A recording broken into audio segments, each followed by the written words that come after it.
అందుకే ఈ వేదిక మీద నుంచి 4 కోట్ల తెలంగాణ ప్రజలకు విజ్ఞప్తి చేస్తున్నా. ఆలోచన చేయండి, అంచనా వేయండి, బేరీజు కట్టండి. 10 ఏళ్ల వాళ్ళ పాలన ఎట్లుందో, 18 నెలల్లో మా మిత్రుల పరిపాలన ఎట్లుందో మీరు చర్చ పెట్టండి. చెట్టు కింద పెట్టండి, పెళ్లి కాడ పెట్టండి, చావు దగ్గరకు పోయినప్పుడు మాట్లాడండి, కళ్ళు కాంపౌండ్ కాడ మాట్లాడండి, దావత్ కాడ మాట్లాడండి, ఏడికెళ్ళినా చర్చ పెట్టండి. 10 ఏళ్లలో ఆయన చేసిందేందో, 18 నెలల్లో మనం చేసిందేందో చర్చ పెట్టండి. చంద్రశేఖరరావు గారు ఇయాలను కుట్రలు కుతంత్రాలతోని ఆనాడు కృష్ణా నది మీద కాంగ్రెస్ పార్టీ ఉమ్మడి రాష్ట్రంలో ప్రారంభించిన ప్రాజెక్టులు 10 ఏళ్లలో ఏ ఒక్కటి పూర్తి చేయలే.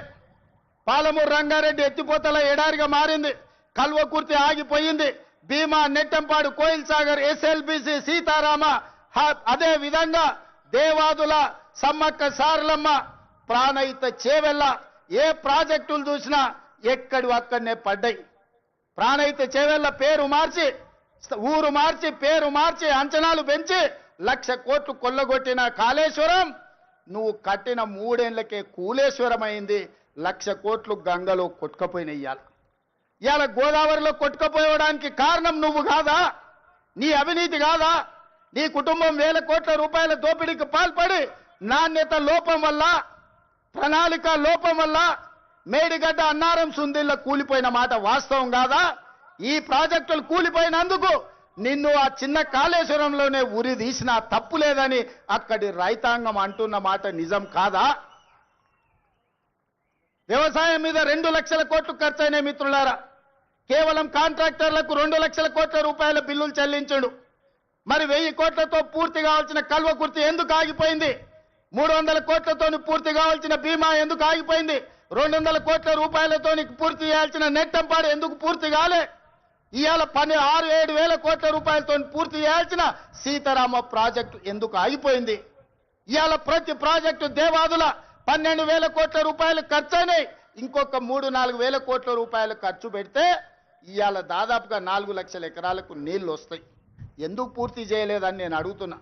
ఉమ్మడి రాష్ట్రంలో సమైక్య పాలనలో సీమాంధ్ర పాలకులు ఆనాడు తెలంగాణ సాగునీటి ప్రాజెక్టుల మీద నిర్లక్ష్యం వహించారు, తెలంగాణను ఎడారిగా మార్చిందని చెప్పిన నువ్వు 10 ఏళ్లలో ఏ ఒక్క ప్రాజెక్ట్ అయినా పూర్తి చేసినవా?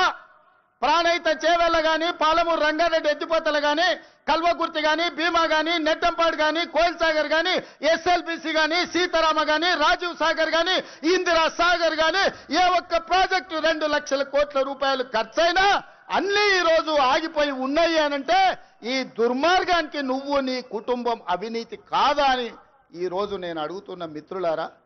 ఇన్ని దుర్మార్గాలు చేసి, ఇంత దోపిడీకి పాల్పడి, 1,00,000 కోట్లు కొల్లగొట్టి, 1000 ఎకరాల భూములను ఆక్రమించి ఇవాళ గోదావరి బంకంచెర్ల రేవంత్ రెడ్డి వచ్చి మొదలుపెట్టి చంద్రబాబు నాయుడుకు నీళ్లు ఇస్తున్నాడని దుర్మార్గమైన మాటలు మాట్లాడుతున్నాడు. చంద్రబాబు నాయుడుతోనే ఉండాలంటే, చంద్రబాబు నాయుడుతోనే అంటగాగాలంటే అక్కడనే ఉండేటోని కదా. ఈ రాజీవ్ గాంధీ ఆశీర్వాదం తీసుకొని ఇక్కడెందుకు ఉండేటోని చంద్రశేఖరరావు? ఆనాడు సోనియమ్మ నమ్మించి కాళ్ళకు దండం పెట్టి, కడుపులో తలకాయ పెట్టి నీతో చేరతాని అబద్ధాలు చెప్పి నట్టేట్లో ముంచి నడి బజార్లో మోసం చేసిన చరిత్ర నీదైతే తెలంగాణ ఇచ్చిన సోనియమ్మకు అండగా నిలబడాలి. ఆమె బిడ్డగా ఈ తెలంగాణలో ప్రజా ప్రభుత్వాన్ని తేవాలి అని చంద్రబాబు నాయుడును కాదనుకొని ఇవాళ కాంగ్రెస్ పార్టీలో చేరి ప్రజా ప్రభుత్వం రావడానికి మీ అందరితో కలిసి కదం కదం కలిపిన మిత్రులారా.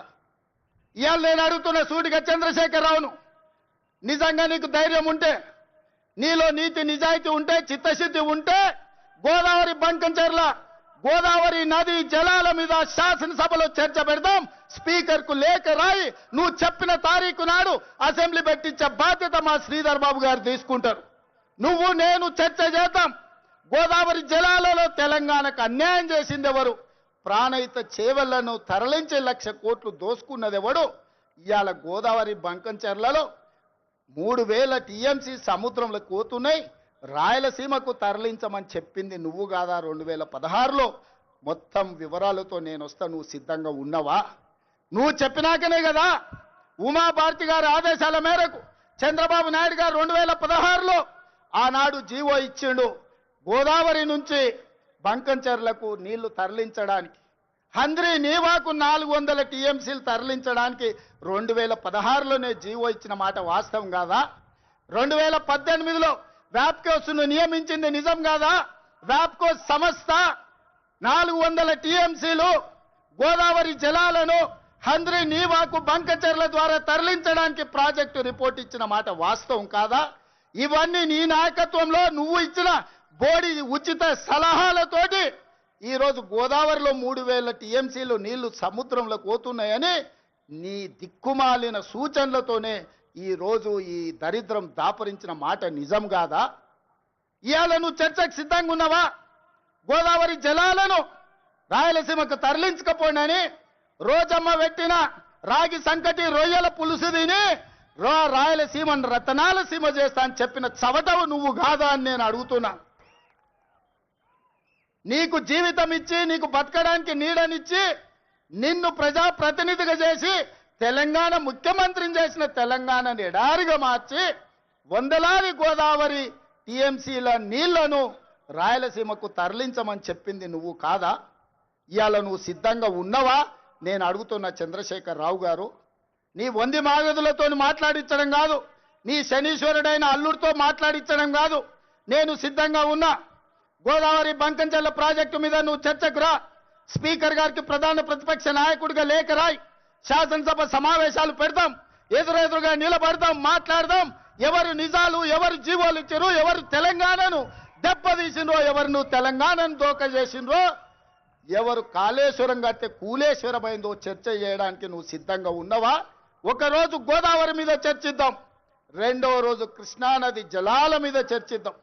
ఉమ్మడి రాష్ట్రానికి ఆనాడు బచావత్తు ట్రిబ్యునల్ 811 టీఎంసీలు ఏకంగా కేటాయిస్తే 811 టీఎంసీలలో తెలంగాణ రాష్ట్రం విడిపోయినప్పుడు నువ్వు పోయి చంద్రబాబు నాయుడు దగ్గర వంగి వంగి సంతకం పెట్టి 512 టీఎంసీలు ఆంధ్రప్రదేశ్ తీసుకోండి, 299 టీఎంసీలు నాకు సరిపోతాయని సంతకం పెట్టింది నువ్వు కాదా? ఇవాళ కాగితాలని శాసనసభ ముందు పెడతా, నువ్వు చర్చకు సిద్ధంగా ఉన్నవా? 10 ఏళ్లలో ఏ ఒక్కరోజు కూడా కాగితాలు రాసుకొని పంపకాలు చేసుకున్నా 299 టీఎంసీ నీళ్లు ఎన్నడూ వాడలే. 200 టీఎంసీలు కూడా నికరంగా ప్రతి సంవత్సరం వాడలే. కేటాయింపులు 68% పరివాహక ప్రాంతం తెలంగాణ ప్రాంతంలో ఉంది, ఓన్లీ 32% ఆంధ్రప్రదేశ్లో ఉంది. ఆ లెక్క ప్రకారం అంతర్జాతీయ జల విధానంలో 555 టీఎంసీలు తెలంగాణ రాష్ట్రానికి రావాలి. కానీ ఆంధ్రప్రదేశ్కి 512 టీఎంసీలు ఇచ్చి తెలంగాణకు కేవలం 299 టీఎంసీలు సంతకం పెట్టి శాశ్వతంగా తెలంగాణకు మరణ శాసనం రాసింది చంద్రశేఖరరావు కాదా? సంతకాలతో సహా ఆధారాలతో సహా అసెంబ్లీకి వస్తా, చర్చించడానికి నువ్వు సిద్ధంగా ఉన్నవా అని నేను అడుగుతున్నా. ఆనాడు నువ్వు ముఖ్యమంత్రి ఉన్నప్పుడే రాయలసీమలో ముచ్చుమరి కట్టింది చంద్రబాబు నాయుడు, నిజం కాదా? ఆనాడు నువ్వు అధికారంలో ఉన్నప్పుడే జగన్మోహన్ రెడ్డి ఇదే ప్రగతి భవన్ లో రాయలసీమ లిఫ్ట్ ఇరిగేషన్ కు జీవోలు ఇచ్చి టెండర్లు పిలిచింది, నిజం కాదా? పోతిరెడ్డి పాడు పొక్కను పెద్దది చేసి రోజుకు 10 టీఎంసీల నీళ్లను తరలించకపోవడానికి సంతకాలు చేసి ప్రణాళికలు అమలు చేసింది నువ్వు ముఖ్యమంత్రిగా ఉన్నప్పుడు కాదా? ఆధారాలతో సహా నేను వస్తా, నువ్వు రా చర్చకు. కృష్ణా నది మీద మనకు నువ్వు రావాల్సిన నీళ్లను శాశ్వతంగా ఆంధ్రప్రదేశ్కు తాకట్టు పెట్టి తెలంగాణ రైతాంగం మీద మరణ శాసనం రాసింది నువ్వు కాదా? చేసిన తప్పులను కప్పుపుచ్చుకొని మొక్కం జల్లక ఫామ్ హౌస్లో పడుకొని ఇవాళ నీ అల్లుడిని ఊరి మీద వదిలేసి అచ్చోసిన ఆంబోతులాక నన్ను తిడుతున్నాడు. నేనేం చేసినా? నేను వచ్చినాక సీతారామక్క నీటికి 65 టీఎంసీల కేటాయింపులు తీసుకొచ్చిన. ఇవాళ సమ్మక్క సారలమ్మ ప్రాజెక్టు నీటి కేటాయింపుల కోసం మోడీతో కొట్లాడుతున్నా. నువ్వు వదిలేసిన తుమ్మిడి ఏటిని ఇవాళ ఎట్లయినా కట్టి ఆ తుమ్మిడి ఏటి ద్వారా శ్రీపాద ఎల్లంపల్లి శ్రీరామ్ సాగర్కు నీళ్లు తెచ్చి ఈరోజు ఉత్తర తెలంగాణను సస్యం సామలం చేయాలని నేను ప్రయత్నం చేస్తున్నా. నువ్వు ఆపేసిన పాలమూరు కావచ్చు, నువ్వు ఆపేసిన కల్వకుర్తి కావచ్చు, నువ్వు వదిలేసిన నెట్టంపాడు కావచ్చు, నువ్వు నిర్లక్ష్యం వహించిన భీమా ప్రాజెక్టులను పూర్తి చెయ్యాలని ఈరోజు నేను నిరంతరం ప్రయత్నం చేస్తున్నా. నీ తప్పిదాలను కప్పిపుచ్చుకోవడానికి ఇవాడు చెప్పిండంట ఆయనకు, నీకిగా సంజీవిని గోదావరి జలాలే అని, సచ్చినోని బతికిచ్చేది గోదావరి జలాలే అని.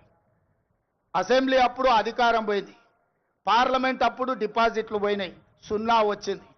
శాసన మండలికి వచ్చే వరకల్లా పోటీ చేయడానికి అభ్యర్థులు దొరకలేదు. తెలంగాణలో పార్టీ చచ్చిపోయింది, సచ్చిన పాము.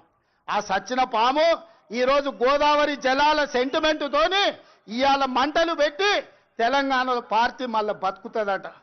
ముందుగాల చూసిరానికి అల్లుని పంపించినాడు, ఎట్లున్నదో చూసిరాపో నేను మళ్ళీ వస్తా అని. ఎట్లకెళ్ళి వస్తావు? తెలంగాణ రైతాంగం అంతా ఎడ్డోళ్ళు అనుకుంటున్నావా, గుడ్డోళ్ళు అనుకుంటున్నావా చంద్రశేఖరరావు? అందుకే ఇవాళ తెలంగాణ రైతాంగం పక్షాన నేను ఈరోజు ఆనాటి ముఖ్యమంత్రికి ఈరోజు నేను సవాలు విసురుతున్నా. మీరు స్పీకర్ గారికి లేఖ రాయండి, శాసనసభ సమావేశాలను ఏర్పాటు చేద్దాం. గోదావరి జలాల మీద ఒకరోజు, కృష్ణానది జలాల మీద ఒకరోజు చర్చ పెడదాం. గోదావరి జలాలను తరలించకపోమన్నది ఎవరు? రాయలసీమను రతనాల సీమ చేస్తానది ఎవరు? ఈ రోజు సంపూర్ణంగా చర్చలు చేద్దాం. నేను తప్పు చేసినట్టు ఒక్క కాగితం చూపించినా, నేను మా ఉత్తమ్ కుమార్ రెడ్డి గారు ఆంధ్రప్రదేశ్ ప్రణాళికలు రచించినప్పుడే కేంద్ర ప్రభుత్వానికి ఫిర్యాదు చేసినాం, కేంద్ర ప్రభుత్వానికి చెప్పొచ్చినాం గట్టిగా. మీరు వాళ్ళకు సహకరిస్తే సుప్రీంకోర్టులో కలుసుకుందాం, మీ సంగతి వాళ్ళ సంగతి అక్కడ తేలుస్తామని చెప్పొచ్చింది మేము. మా చిత్తశుద్ధిని నువ్వా ప్రశ్నించేది? 10 ఏళ్ళు ఈ రాష్ట్రాన్ని దోసుకొని తెలంగాణను ఎడారిగా మార్చి ప్రాజెక్టులన్నిటిని పడావు పెట్టి ఈ రోజు నువ్వు ఫామ్ హౌస్లో పడుకున్న నువ్వు ఈ ప్రజా ప్రభుత్వాన్ని నిందిస్తావా? అందుకే మిత్రులారా, మళ్ళొక్కసారి చెప్తున్నా మీడియా మిత్రుల ద్వారా చంద్రశేఖరరావు గారికి నేను సూటిగా సవాలు విసురుతున్నా. గోదావరి బంకంచెర్ల మీద పూర్తి స్థాయిలో చర్చ చేద్దాం. మీరు స్పీకర్ గారికి లేఖ రాయండి. మీరు ఏ తారీఖు నాడు పెడితే ఆ తారీఖు నాడు మా ప్రజా ప్రభుత్వం చర్చలకు సిద్ధంగా ఉంది. ఆధారాలన్నీ నేను తీసుకొని వస్తా. తెలంగాణ ద్రోహులెవరో, గోదావరి జలాల దొంగలెవరో శాసనసభలోనే తేలుస్తాం. నీకు నీ అల్లునికి చిత్తశుద్ధి ఉంటే చర్చకు తీసుకొని రా, అప్పుడు మాట్లాడదాం తప్ప అబద్ధాల ప్రచారంతో ప్రజల్ని మభ్యపెడతామంటే ఈడెవడు ఊరుకునేవాడు లేడు. అప్పుడంటే పెద్ద మనిషి జానారెడ్డి గారు నీతోనెందుకులే అనుకున్నాడు. ఇప్పుడు అట్లాంటి పరిస్థితి ఏం లేదు. రా, వస్తే చెప్తా శాసనసభలో నీ సంగతి. అందుకే మిత్రులారా, ఇవాళ నేను ఒక్కటే మాట చెప్పదలుచుకున్నా. వ్యవసాయం దండగ కాదు, వ్యవసాయం పండుగ. రైతు రాజును చేయడమే మా లక్ష్యం. ఈ రైతుల కోసం ఎంత దాకైనా ఎవరితోనైనా కొట్లాడతాం. ఈ తెలంగాణ రైతాంగానికి వ్యవసాయాన్ని లాభసాటిగా చేసే వరకు మా ప్రభుత్వం అండగా నిలబడుతుంది. ఈ రైతాంగ ఆశీర్వాదం ఉన్నోడే రాజు అవుతాడు. ఈ రైతులు తిరస్కరించినోడు ఎవడైనా రావణుడు అవుతాడు. అందుకే రావణాసురుడు అయిపోయి ఫామ్ హౌస్లో నిద్రపోతున్నాడు. ఇవాళ రైతును రాజు చేసే ప్రభుత్వం ఈ వేదిక మీద ఉన్నది.